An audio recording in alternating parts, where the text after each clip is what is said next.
ओम शांति। आज दिल में आ रहा था कि बाबा ने भी इस सृष्टि के लिए कुछ नियम सिद्धांत विधि विधान हम बच्चों को आकर समझाए हैं इस सृष्टि के सुचारू रूप से चलने के लिए, क्योंकि अभी हम देख रहे हैं बहुत सारी विघ्न आपदाएं समस्याएं इस सृष्टि को घेरे हुए हैं और समझ आता है कि कुछ अनियमितता हुई है, कुछ नियमों का उल्लंघन हुआ है, विधि विधान पर अटेंशन नहीं रहा है। तो आज हम कुछ ऐसे नियम सिद्धांतों को विधि विधानों को आपके सामने रखेंगे जो बाबा ने हमें बताए हैं। और ये जो नियम सिद्धांत है ये पर्सनली अपने जीवन में धारण करने की बातें हैं और परमात्मा के कहे महावाक्यों अनुसार जब हम बदलेंगे तो जग बदलेगा। संस्कार परिवर्तन का आधार, संस्कार परिवर्तन संसार परिवर्तन का आधार है। तो संसार के परिवर्तन के लिए, संसार को केओस से ऑर्डर में लाने के लिए, डिसहार्मनी से हार्मनी में लाने के लिए हम बच्चों को कुछ एक धारणाएं अपने जीवन में लानी होंगी। तो आज वैसे तो बहुत सारी बातें हैं जो परमात्मा शिव बाबा हमें समझाते हैं, पर मैं उनमें से 7 बातों को सार रूप में रखूंगी। हो सकता है कि कुछ मेन पॉइंट्स मिस भी हो गए हों, तो उनको कभी और सुनेंगे, लेकिन आज 7 बातें जो मेरी बुद्धि में आती हैं उनको आपके सामने रखूंगी। पहला नियम, मॉर्निंग शोज द डे। दिन की शुरुआत ही दिन का भाग्य तय करती है। हमारा सारा दिन कैसा होगा उसका निर्णय हमारी सुबह है, मॉर्निंग करती है। दिन का फाउंडेशन है सुबह। तो सुबह सुबह ऐसी ना हो कि मतलब अनकॉन्शियसली हम उठ रहे हैं, जो मन में विचार आ रहे हैं वो चलते जा रहे हैं, जो सामने दिख रहा है उस आधार से हमारी फीलिंग्स चल रही हैं। नहीं, we should take notice of and make effort to consciously cultivate a powerful stage in the morning. हमारी सुबह शक्तिशाली हो, हमारी सुबह का फाउंडेशन श्रेष्ठ हो, सकारात्मक हो, उसके लिए हमें कॉन्शियस एफर्ट करना पड़ेगा। जब नींद खुले तब नहीं उठना। अपनी सुबह को क्रिएट करना अपने दिन को क्रिएट करना जैसा है। और क्रिएटर का नाम हमेशा ब्रह्मा कहते हैं ब्रह्मा के द्वारा स्थापना होती है। और दिन के जो सुबह सुबह का समय होता है उसको कहते ब्रह्म मुहूर्त, 4 बजे से लेकर 4:45 बजे तक ब्रह्म मुहूर्त कहलाता है, because that is the time of creation. अगर हमें अपनी सुबह को क्रिएट करना है, भाग्य विधाता बनना है अपने दिन का, तो हमें सुबह सुबह उठना होगा। और जब जाग आए तब नहीं, 4 बजे जानबूझकर सोच समझ कर उठना होगा, क्योंकि मुझे मेरे जीवन की बागडोर अपने हाथ में लेनी है। अगर हमें जीवन की बागडोर हाथ में लेनी है, this is where you start. You don't start in the middle of the day, you start early morning. यही नियम है।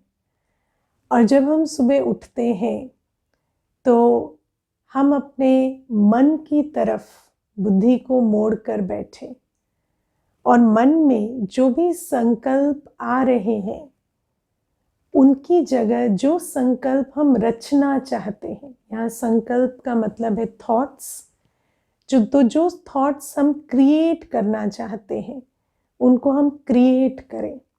जैसे एक माली होता है ना, वो ज़मीन को साफ कर कर और जो पौधा उसमें उगाना चाहता है उसके बीज डालता है, ऐसे हम भी अपने मन में संकल्पों की खेती करें और जो संकल्प, जो थॉट्स हम अपने जीवन में मैनिफेस्ट करना चाहते हैं, उन थॉट्स को हम उनके सीड्स को, थॉट्स आर लाइक सीड्स, तो उन सीड्स को हम प्लांट करें और अपने मन की तरफ ध्यान देकर मन की धरनी में उन बीज को लगाएं, ताकि सुंदर भावनाओं के, सुंदर कर्मों की प्लांट्स सारे दिन हमें, हमारे जीवन को खुशबूदार बनाएं। तो वो जो सीड्स हैं वो हमें कॉन्शियसली प्लांट करने हैं। अब वो थॉट्स कौन से होने चाहिए? कई बार हम ऐसा समझते हैं कि हम सुबह सुबह उठकर कहीं अपने आप से या विचार लें कि हमें सुंदर बनना है, धनवान बनना है या हमें स्वस्थ बनना है, लेकिन स्वास्थ्य का आधार क्या है? स्वस्थिति। सुंदरता का आधार क्या है? रूहानी स्थिति। धन का आधार क्या है? तो पवित्रता, सुख, शांति, समृद्धि की जननी है। तो जब हम इन नियमों को समझ जाते हैं, तो जब बीज लगाते हैं तो बीज ये ना हो कि मैं सुंदर बनूं, धनवान बनूं, बीज ये हो कि मैं अपनी स्वस्थिति में स्थित हो जाऊं। स्वस्थिति क्या है? मैं शरीर से अलग एक आत्मा हूँ और एक आत्मा एक सुंदर सितारे की तरह है, और वो जो सितारा हूँ मैं बहुत शांत, पवित्र, शक्तिशाली, आनंद स्वरूप, सुख स्वरूप हूँ। जब हम इन संकल्पों का बीज सुबह लगाते हैं, हम अपने स्टेट ऑफ माइंड को कल्टीवेट करते हैं, तो फिर ये जो माइंड है ये हमारे हर कर्म का आधार है, और जो कर्म करेगा उसको फल मिलेगा। धन की वर्षा छत पे से नहीं होगी, है ना, सुंदरता स्किन से नहीं आएगी, या कोई समृद्धि जो है या अपॉर्चुनिटी है, सक्सेस है, वो दुनिया से नहीं आएगी। ये सब कुछ अंदर से इमर्ज होने वाली चीज़ है। इसीलिए जब हम सुबह की कल्टीवेशन कहते हैं तो आंतरिक स्थिति को नर्चर करना, अपने आप को पहले किसी भी चीज़ को कल्टीवेट करना होता है। आज शरीर का भी ऑपरेशन होता है, तो पहले उस ऑर्गन को सिंगल आउट करके फिर ऑपरेट करते हैं उस पर। ऐसे ही मैं आत्मा, जो मेरे जीवन का आधार हूँ, मैं आत्मा अपनी सुंदर स्थिति, अपनी शांत, सुखमय, आनंदमय, पवित्र अवस्था पर अटेंशन दूँ, और जहाँ अटेंशन जाएगा वह एनर्जी फ्लो करेगी और वो स्वस्थिति बढ़ेगी। और जब बीज, आत्मिक स्थिति का बीज पावरफुल होगा, तो फिर आत्मिक स्थिति से जो कर्म करेंगे वो सारे दिन शक्तिशाली, श्रेष्ठ कर्म होंगे, और उससे हमारी जो जीवन है वो सुंदर, सुखमय बनती चली जाएगी। तो सबसे पहले इस नियम को नहीं भूलना है। Morning shows the day. अगर मॉर्निंग पे अटेंशन नहीं है तो सारे दिन कुछ नहीं हो पाएगा, क्योंकि जहाँ शुरुआत करनी है वहीं करनी। You can't start in the middle, you have to start in the start. Yes. अब दूसरी बात है, इसी से जुड़ा हुआ एक ही नियम है ये। कहते हैं a day is a microcosm of your life. If something can not find a place in your day, it's not possible for it to find a place in your life. एक दिन हमारे पूरे जीवन का प्रतिबिंब होता है। यदि मुझे जीवन में तन, मन, धन और संबंध का सुख चाहिए, तो मुझे तन, मन, धन और संबंध चारों के प्रति जो बीज बोना है वो हर दिन करना पड़ेगा। यदि मैं उन चारों के प्रति रोज कार्य नहीं करती तो मेरे जीवन में चारों का सुख नहीं मिल सकता। अब मैं बार बार जब ये बातें समझा रही हूँ तो इसमें एक अंडरलाइंग नियम यहाँ भी आता है कि कर्म से ही फल मिलेगा, है ना, बिना कुछ किए नहीं मिलेगा कुछ। इसको दुनिया में कहते हैं if you do what you have always done you will get what you have always got. तो अगर वही करते चले जाएंगे जो करते आए हैं तो जो मिलता आया है वही मिलता आएगा, कुछ नया नहीं मिलेगा। तो इन बातों को समझ कर हमें चलना है। कॉन्स्टिट्यूशन, अपने जीवन का जो कॉन्स्टिट्यूशन है उसको समझ कर चलना है। जो व्यक्ति कॉन्स्टिट्यूशन के हिसाब से नहीं चलता वो पनिशमेंट का भागी बनता है, फिर चाहे वो देश का लॉ हो चाहे वो स्पिरिचुअल लॉ हो। और हम सब पनिशमेंट तो भोग रहे हैं, लेकिन कहीं ना कहीं समझ नहीं आ रहा कि उल्लंघन किन नियमों का हुआ है।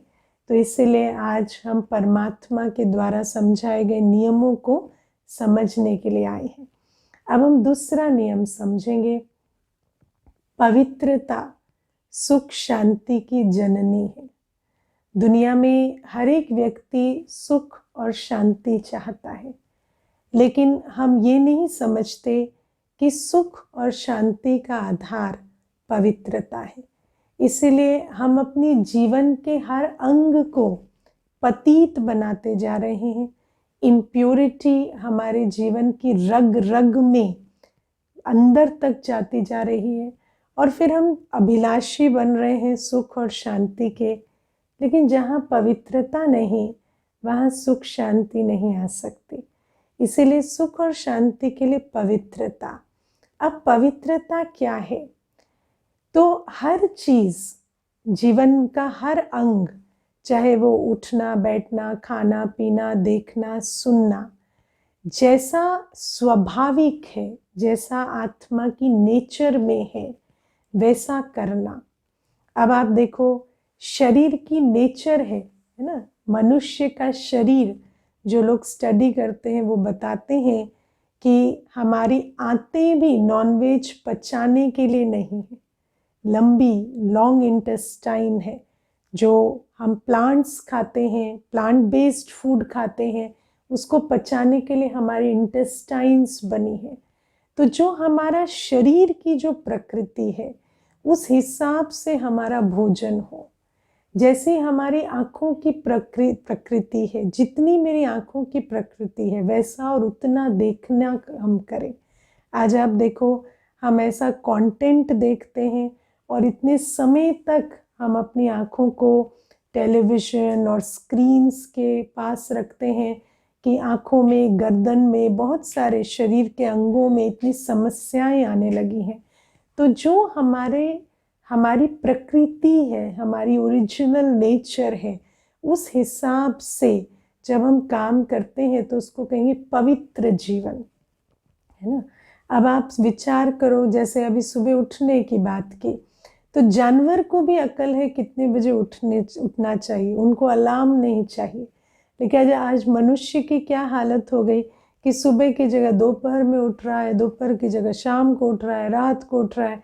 तो मनुष्य की जो बुद्धि है वो इतना भी नहीं समझ पा रही कि जो क्लॉक है, दिन की भर की क्लॉक, जो हमारी वर्ल्ड क्लॉक है या जो टाइम क्लॉक है, उसके साथ हमारी बायोलॉजिकल क्लॉक रिदम में हो, या जो हमारी नेचर है उस हिसाब से हम खाए पिए देखें सुने। तो ये सारी चीज़ें हमें ध्यान देनी है। सिंक्रोनिसिटी विथ नेचर, जिसको हम पवित्रता कहते हैं। तो पवित्र भोजन, शुद्ध सात्विक भोजन, जिसका वर्णन हमारे शास्त्रों में भी होता है। तो भोजन की पद्धति तो शास्त्रों में भी बताई गई है कि सात्विक, राजसिक, तामसिक भोजन में क्या अंतर है। और फिर हम भारत में रहते हैं तो हमें ये पता है कि जैसा अन्न वैसा मन, है ना। तो हमारे कल्चर में, हमारी संस्कृति में ये बातें हैं कि जैसा अन्न वैसा मन।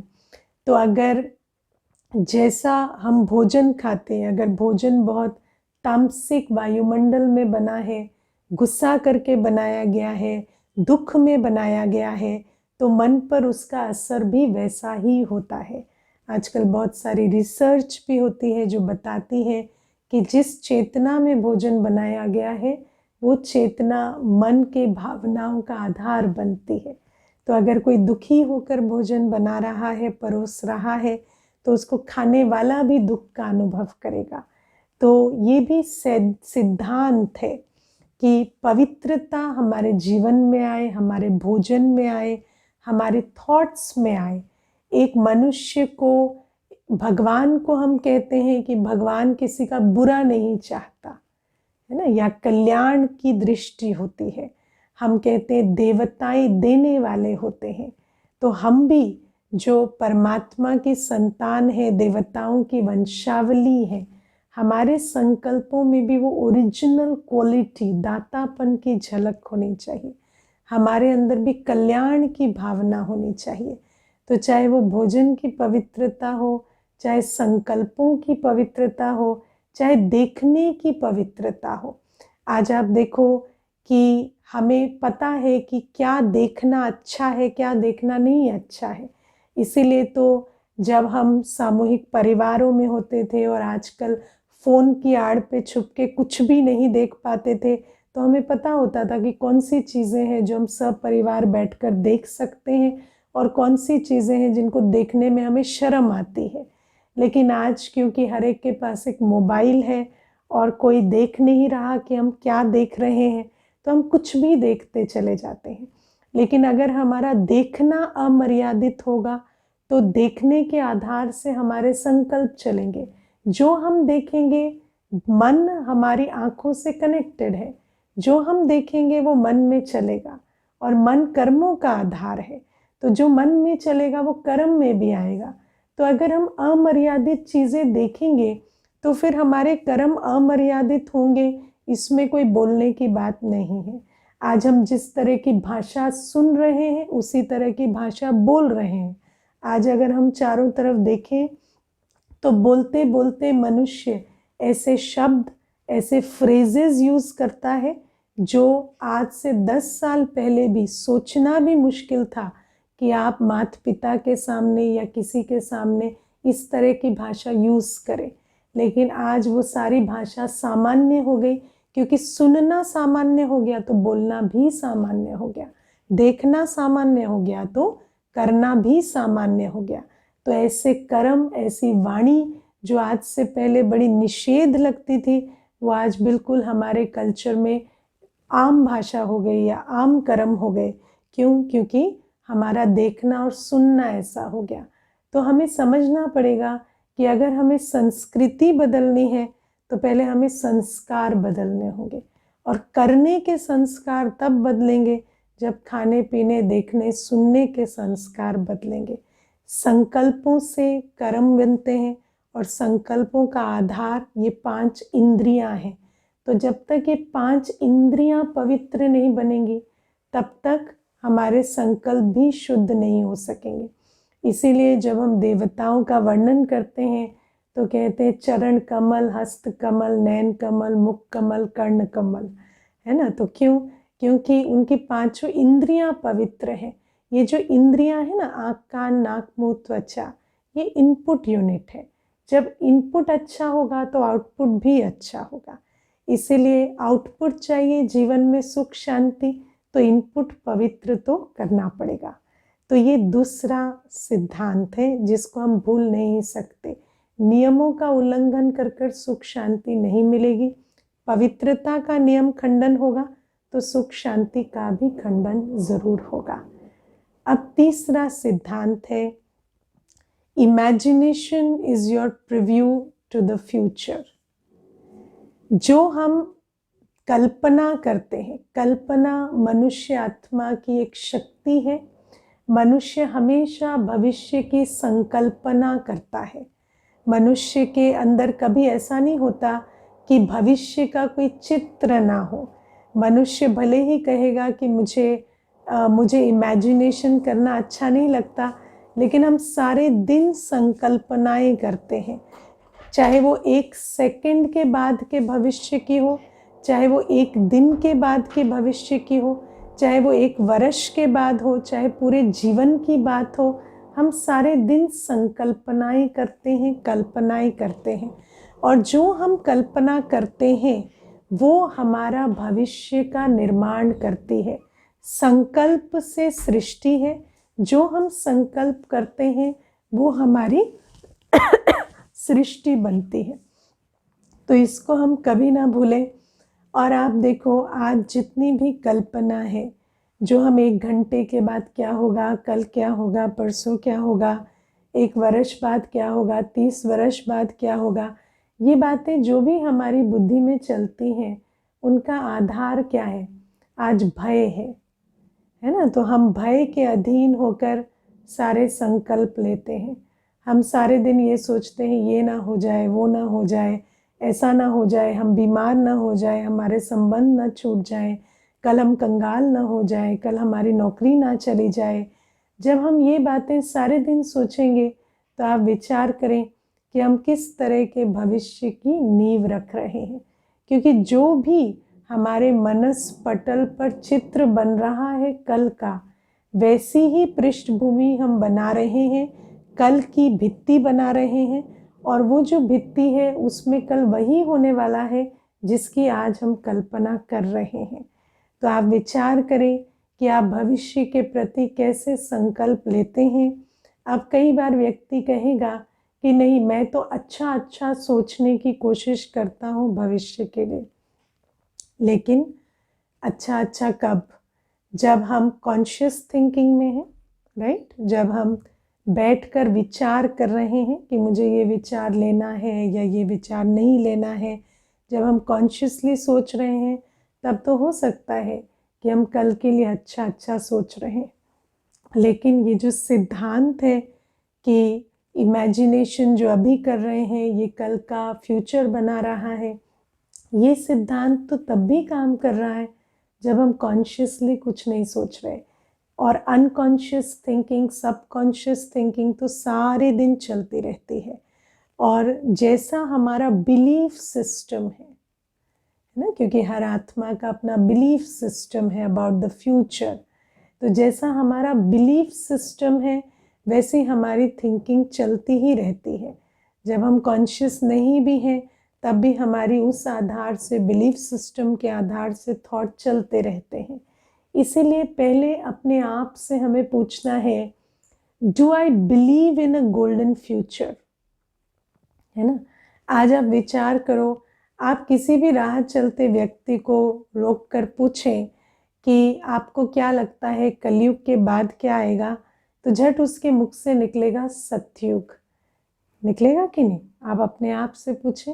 कोई फट से पूछे कि कलयुग के बाद क्या आएगा, तो आप कहेंगे सतयुग। और भगवान भी हमें यही कह रहे हैं, परमात्मा शिव पिता आकर यही कह रहे हैं कि कलयुग के बाद सतयुग आने वाला है। लेकिन इस सतयुग को हम रियलिटी नहीं समझते, इसीलिए ये हमारे सबकॉन्शियस माइंड में पक्का नहीं है कि कल बहुत सुंदर है, स्वर्णिम है। हम स्वर्णिम भारत के प्लान्स बनाते हैं, हम स्वर्णिम भारत की बात करते हैं, हम बात करते हैं कि दुनिया बेहतर बने, हम बात करते हैं कि कलयुग के बाद सतयुग आता है, लेकिन हम इसको मानते नहीं हैं।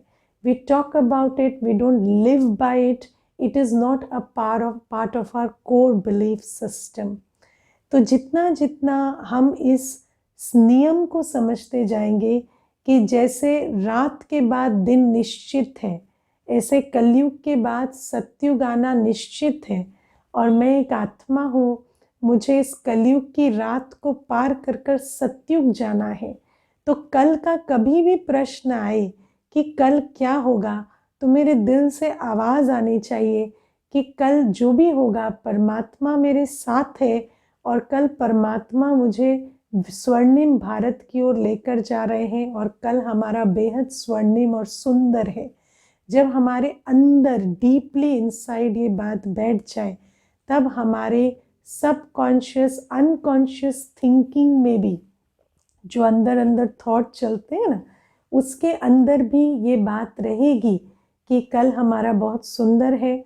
और तब हम अपने जो अंदर अंदर की सूक्ष्म मशीनरी है संकल्पों से, कि उससे भी जो खुशी और सुख और शांति और समृद्धि की दुनिया है, उसका आह्वान करते रहेंगे। क्योंकि जिस तरह के हमारे थॉट्स चलते हैं वैसी सृष्टि बनती चली जाती है।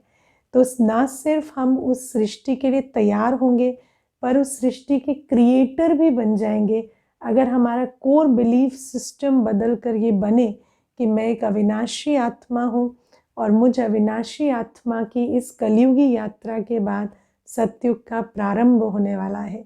इसीलिए जब हम ज्ञान में आते हैं, आप में से जो कोर्स कर रहे हैं या जो करके मुरली सुनते हैं या जिन्होंने आज तक कोर्स करने का कदम नहीं बढ़ाया है, मैं उन सबको ये बात बताना चाहती हूँ कि जैसे आप स्कूल जाते हैं तो आप हिस्ट्री और ज्योग्राफी पढ़ते हैं, ऐसे ही भगवान भी हमें हिस्ट्री ज्योग्राफी ही नहीं, हमें हिस्ट्री के साथ साथ फ्यूचर का भी ज्ञान देते हैं।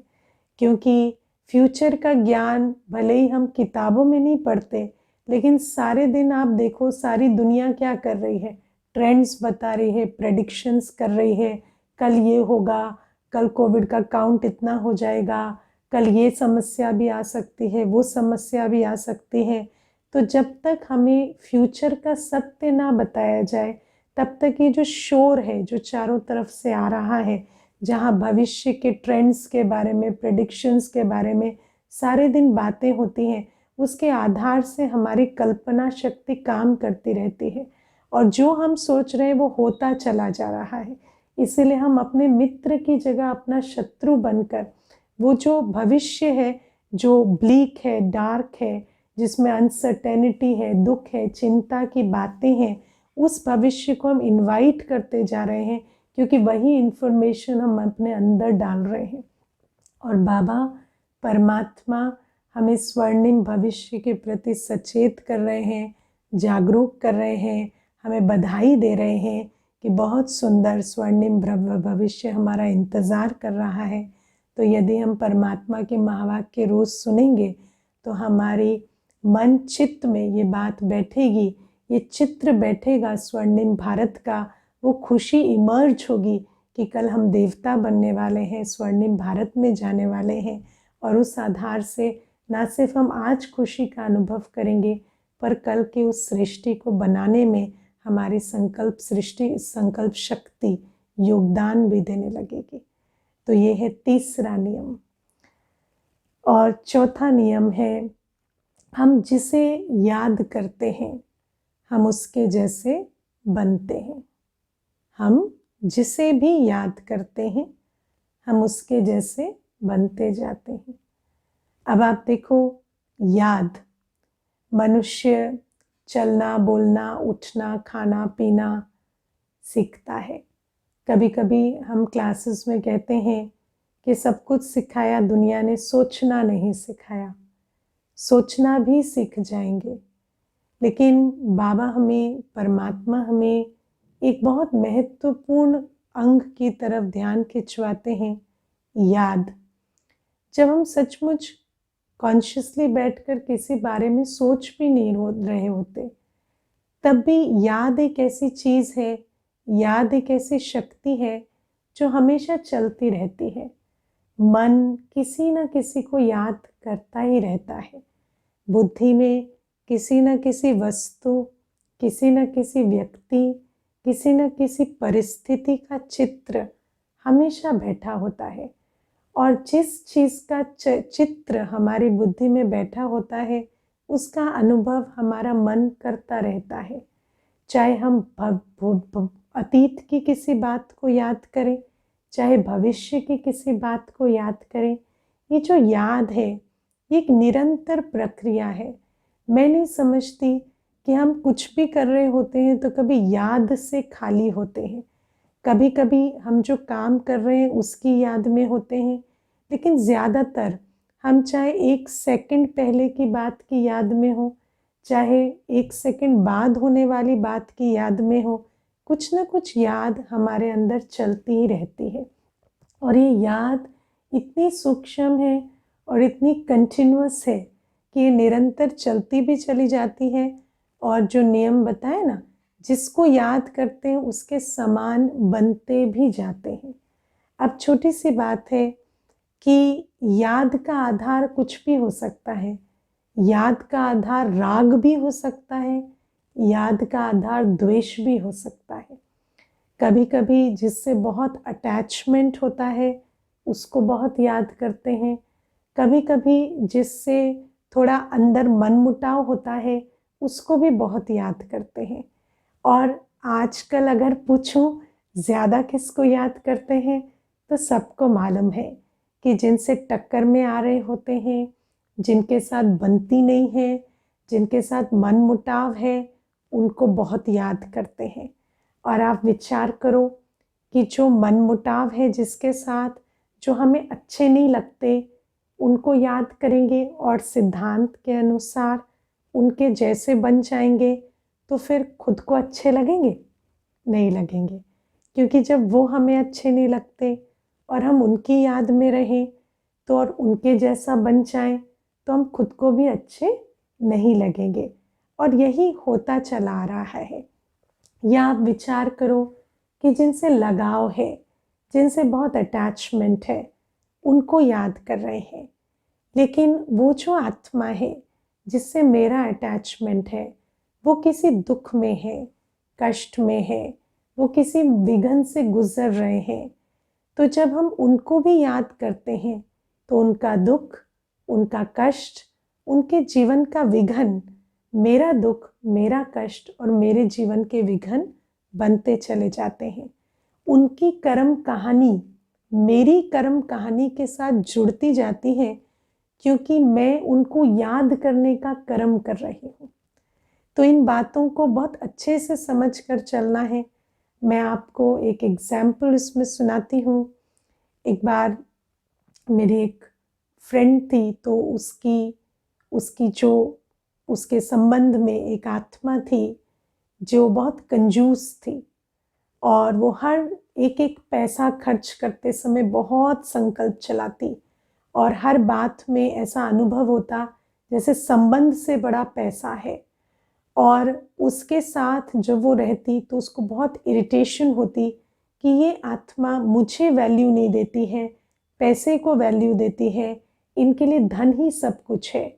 लेकिन जैसे मैंने सिद्धांत बताया कि जब हम उनके बारे में सोच रहे हैं तो क्या सोच रहे हैं, जैसा वो सोच रहे हैं वैसा हम भी सोच रहे हैं कि इनके लिए तो पैसा ही सब कुछ है, मैं कुछ नहीं हूँ।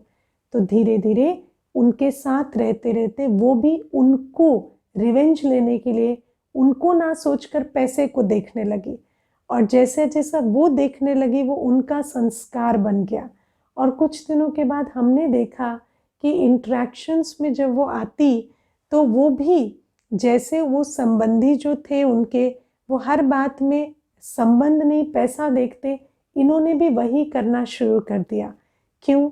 क्योंकि देखो उनके साथ मार्केट जाए तो वो आत्मा सोच रही है ये पैसे देंगे या मैं दूंगी, तो फिर ये भी सोच रही है, क्या सोच रही है, ये देंगी या मैं दूंगी। पहले ये नहीं सोचती थी, पर उनको लगा कि मैं रिएक्शन में सोच रही हूँ, लेकिन रिएक्शन में भी तो एक्शन ही बन रहा है। तो वो जो रिएक्शन है वो इनका एक्शन बन गया। अब ये भी वही कर रही हैं, भले सोच रही है मैं रिएक्शन में कर रही हूँ, लेकिन कर तो वही चीज़ रही है जो वो कर रही हैं।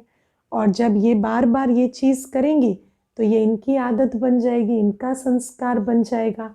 तो आप देखो कि जब हम किसी को याद करते हैं, किसी को देखते हैं, किसी के कर्म अपने चित्त पर रखते हैं, किसी के संकल्प अपने संकल्पों में लाते हैं, किसी का चित्र, चाहे वो घृणा जागृत करने वाला हो या अटैचमेंट जागृत करने वाला हो, दुख का चित्र है, चिंता का चित्र है, कोई विकारी चित्र है, जब उसको अपनी बुद्धि में लाते हैं तो वो मेरे अंदर की दुनिया का हिस्सा बनता जाता है, और जो मेरे अंदर चलता है वो मेरी पर्सनालिटी क्रिएट करता जाता है।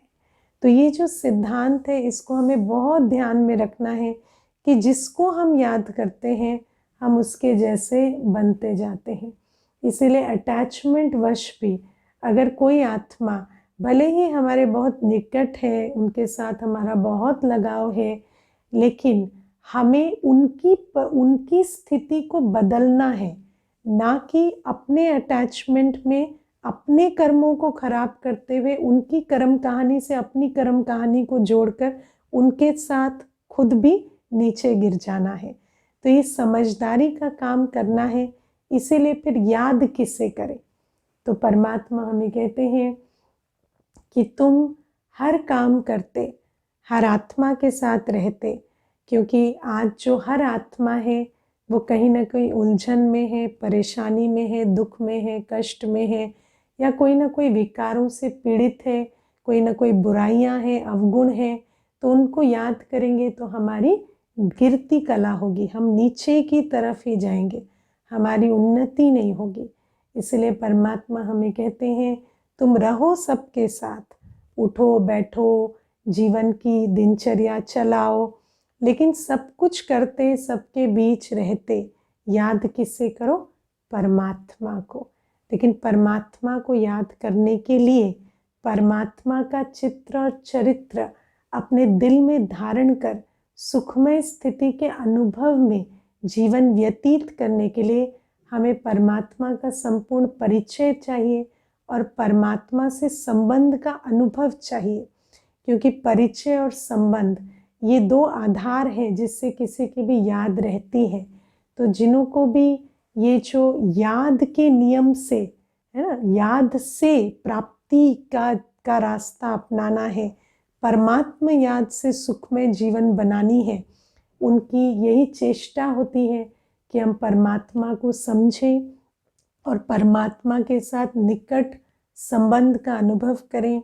और ये जो रोज़ की क्लासेस होती हैं, मुरली होती है, ये इसी के लिए होती है ताकि हर आत्मा परमात्मा के को पहचाने, जाने, संपूर्ण रूपेण समझे और परमात्मा के साथ संपूर्ण संबंध का अनुभव भी करे।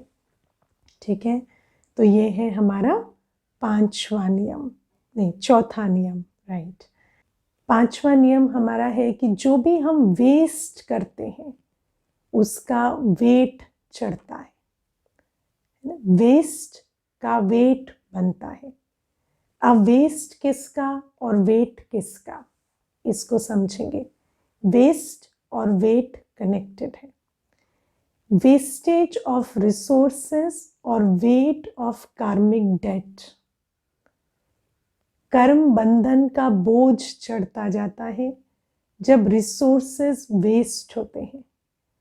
अब ये बहुत बड़ा ईश्वरीय नियम है जिसको हम ध्यान से सुनेंगे, क्योंकि जो पहली बार सुन रहे हैं हो सकता है ये नियम एक बार में समझ ना आए। तो आप देखिए कि ये जो वेस्टेज होती है, वेस्ट किसको कहते हैं? जो चीज़ जिस यूज़ के लिए बनी है उस यूज़ में उसको ना लगाना और उसको मिसयूज़ करना या एब्यूज़ करना, है ना, उसको कहते हैं वेस्टेज। अब आप दुनिया में देखो, ड्रग्स किसको कहते हैं? दवाइयों को। दवाइयों का मिसयूज़ होता है तो कितने बड़ा विध्वंस आता है। वही दवाइयाँ जो बीमारी को ठीक कर सकती थी, उनका एब्यूज़ करने से, मिसयूज़ करने से व्यक्ति एडिक्ट बन जाता है, उसके अंदर बुराइयों का घर बन जाता है।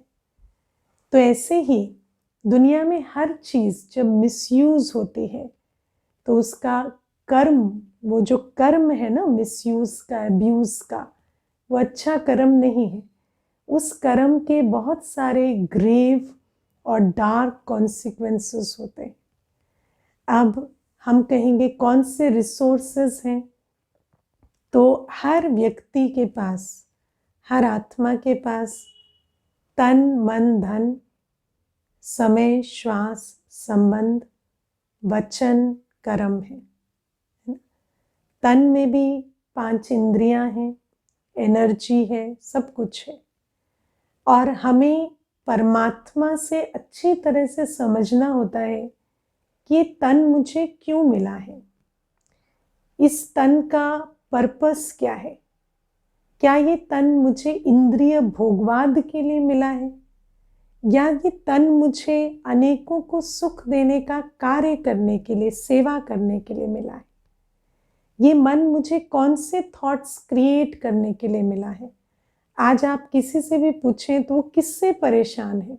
अपने ही शरीर से, अपने ही मन से, अपने ही मन के लिए दवाइयाँ खा रहे हैं, अपने ही धन से जो कर्म किया है उसी के कारण डरे हुए हैं, परेशान हैं कि कल कोई है ना, कोई छापा ना पड़ जाए, कुछ ना हो जाए।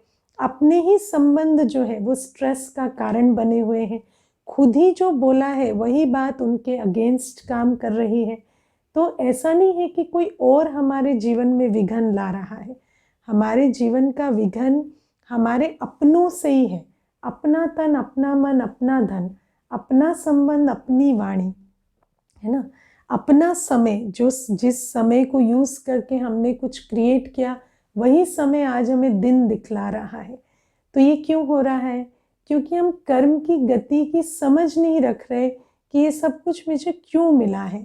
हम कहीं ना कहीं ये समझने लगे हैं कि ये सब कुछ हमें भोग विलास के लिए मिला है, यह सब कुछ हमें इसलिए मिला है क्योंकि हमने आकर सृष्टि पर एहसान किया है और सृष्टि हमें ये सब कुछ मिल रही है ताकि हम उसे उड़ा कर, खा पी कर मौज मना सके, है ना। संबंध हमारे, हमें संबंधों में कुछ रिटर्न नहीं देना, वो संबंध तो हमारे लिए है ताकि हम उनको अब्यूज़ कर सकें। अपना तन इसलिए है कि उसको अब्यूज़ करके हम इंद्रिय रस ले सकें, या मन में जो चाहे सोचे, जो चाहे हम अपनी कल्पनाओं की उड़ान भरते हुए उस मन में बुरे से बुरे विचारों का भी रस लेकर हम आगे बढ़ जाएं, और वो मन जो है वो हमें कभी रिग्रेट करने का मौका नहीं देगा। या धन को खर्च कर कर हम कितना भी पाप कर्म करें, या धन को संचय करने में हम कितना भी पाप कर्म करें, उस पाप कर्म का कोई फल नहीं निकलेगा। तो इन बातों को हम समझते नहीं हैं कि जो भी हम कर्म इनके द्वारा करते हैं, तन मन धन संबंध के द्वारा, चाहे वो पाप कर्म बनाएं, चाहे उनको राइट जगह पे यूज़ ना करके वेस्ट कर दें, उस सब का कार्मिक वेट बनता है। और फिर वो कर्म का वेट जब हमारे सामने आता है, वो बोझ जो हमारे सामने आता है जिसको उतारना पड़ता है, योग तपस्या से या भुगतान करना पड़ता है, सहकर समाकर, तब हम त्राही त्राही करते हैं। तो इसीलिए हम समझें कि ये जो सब कुछ हमें सृष्टि में मिला है, ये इसलिए मिला है कि हम ट्रस्टी होकर, ट्रस्टी होता है ना जिसको सब कुछ ट्रस्ट में मिला है, उसको यूज़ कर कर श्रेष्ठ कर्म बनाना है।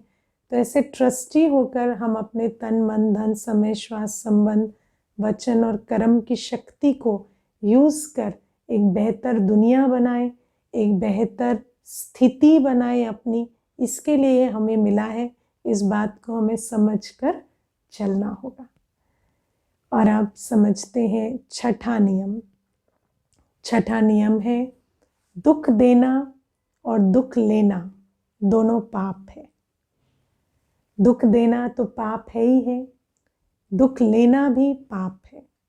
दुख देने के विषय में कभी और डिटेल में समझेंगे, क्योंकि थोड़ा बहुत हम दुख देने की बात तो दुनिया में सुनते आए हैं कि दुख देना पाप है, लेकिन आज हम सुनेंगे कि दुख लेना पाप है।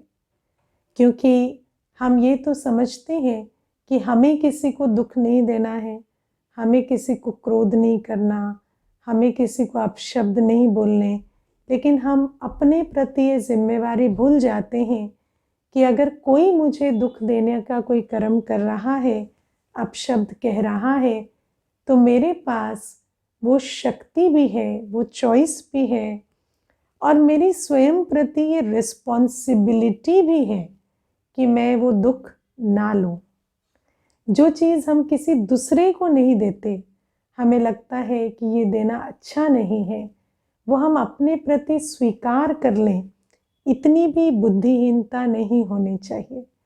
तो अगर कोई मुझे कोई ऐसा शब्द कह रहा है, कोई ऐसा व्यवहार मेरे साथ कर रहा है जो मुझे अंदर दुखी कर रहा है, तो मैं ये बात समझूं कि मैं उसको तो नहीं रोक सकती, क्योंकि वो आत्मा अपने जीवन की मालिक है, वो चाहे अपना कर्म खराब करना चाहे तो करे। लेकिन मेरे पास ये चॉइस है कि अगर कोई मुझे कोई ऐसी चीज़ दे रहा है जिसको मैं अपने अंदर रखूं, तो मेरी जीवन में उसका नकारात्मक असर होने वाला है, तो मैं उसको ना लूं। और कैसे ना लूं? तो ये समझ कर कि मेरी सारी दुनिया यहाँ नहीं है, यहाँ है। हम जब कुछ सुनते हैं, कुछ देखते हैं, तो उसका जो प्रतिबिंब है वो मेरे मनस पटल पर आता है, मन की स्क्रीन पर। और मेरे मनस पटल पर, मन की स्क्रीन पर वो चित्र किस तरह से दर्शित होगा या वो शब्द किस तरह से सुनाई देगा, उसकी चॉइस मेरे पास है। जैसे आप देखो, एक छोटा बच्चा आपको कुछ कह रहा है तो आप अंदर उसको चलाते हैं और कहते हैं कितना स्वीट है, कितना क्यूट है, अनजान है, इसलिए ऐसी बातें कर रहा है। वही एक अनजान व्यक्ति कहता है तो आपके मन में आता है ये जानते नहीं है ना मुझे, तो इनको कुछ भ्रम हो गया है। वही एक जान पहचान वाला कहता है तो आप कहते हैं जानबूझकर इस तरह की बात करते हैं, मुझे बहुत दुख हुआ। तो आप विचार करो कि जब हम 3 अलग-अलग परिस्थितियों में एक ही चित्र को अलग तरह से अंदर इंटरप्रेट कर सकते हैं या समझ सकते हैं, इसका मतलब दृश्य को इंटरप्रेट करने की चाबी तो मेरे ही पास है।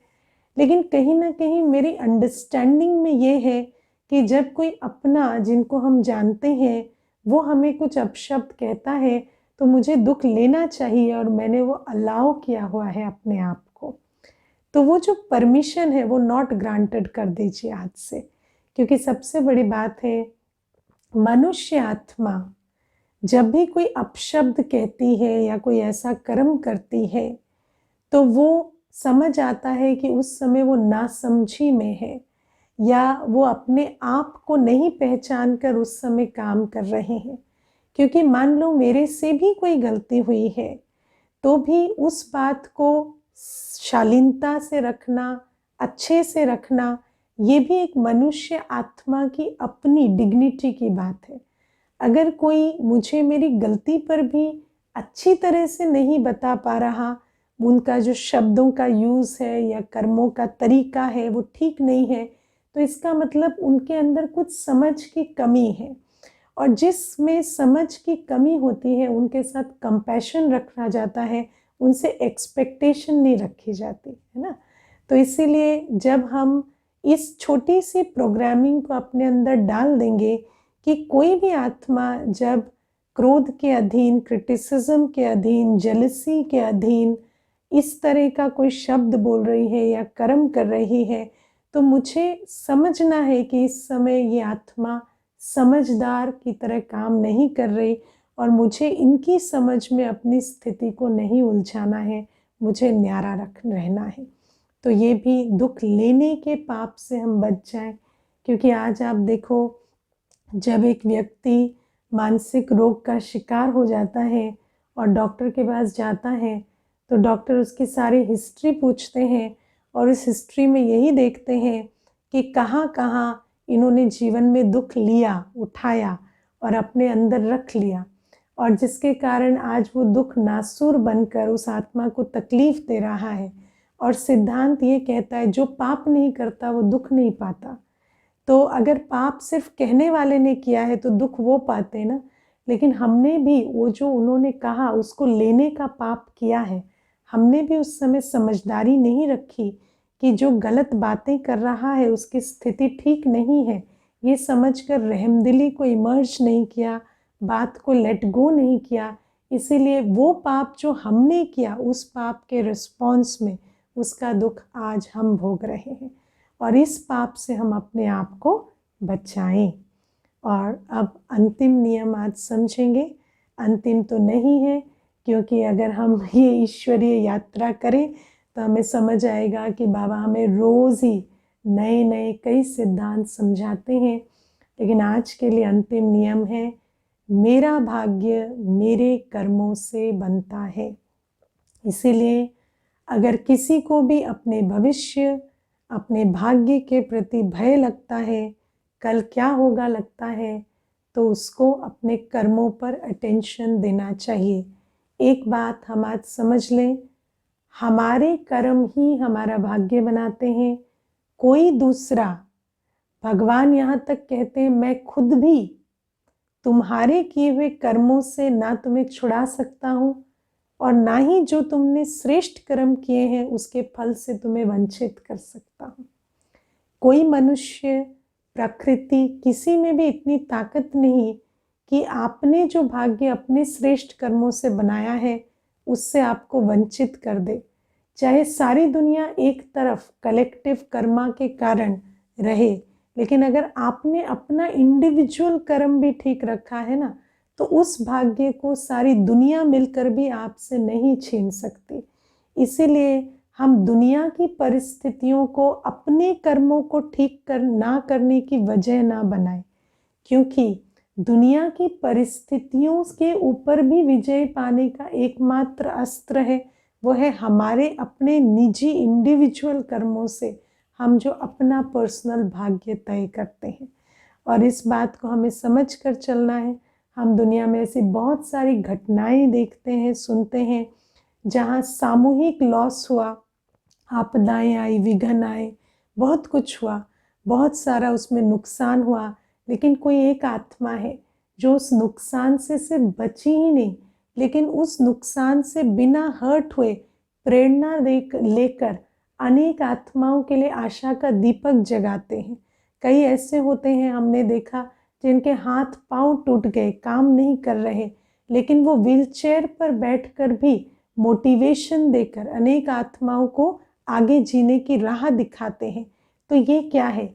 वो जो परिस्थिति है वो उनको नीचे नहीं गिरा सकी, उनको ऊपर चढ़ने का पायदान बनी। क्यों? क्योंकि उस आत्मा का जो संचित कर्म था, अपने जो जिसने उसका भाग्य बनाया है, वो भाग्य उसका साथ दे रहा है। और भाग्य की सबसे बड़ी निशानी लॉस ना होना या परिस्थिति ना आना नहीं है, लेकिन सबसे बड़ी भाग्य की निशानी है कि हमारी बुद्धि को बुद्धि ना बने, हमें भय ना लगे, हम किसी भी परिस्थिति से अटके नहीं, रुके नहीं, और हम आगे हर प्रतिकूल परिस्थिति को अपने जीवन में अनुकूल शिक्षाएं लेने का, समझने का साधन बनाकर आगे बढ़ सके। तो जब हमारे अपने कर्मों से हमारा भाग्य हमारा साथ देता है, तो चाहे दुनिया इधर की उधर हो जाए, हमारे भाग्य का सितारा जीवन गगन में निरंतर चमकता रहता है। तो बाबा हमें कहते हैं कि ईश्वरीय नियम, सिद्धांतों को, विधि विधान को समझकर अब हम एक नए देश ही नहीं, नए भारत ही नहीं, नए विश्व की स्थापना करें।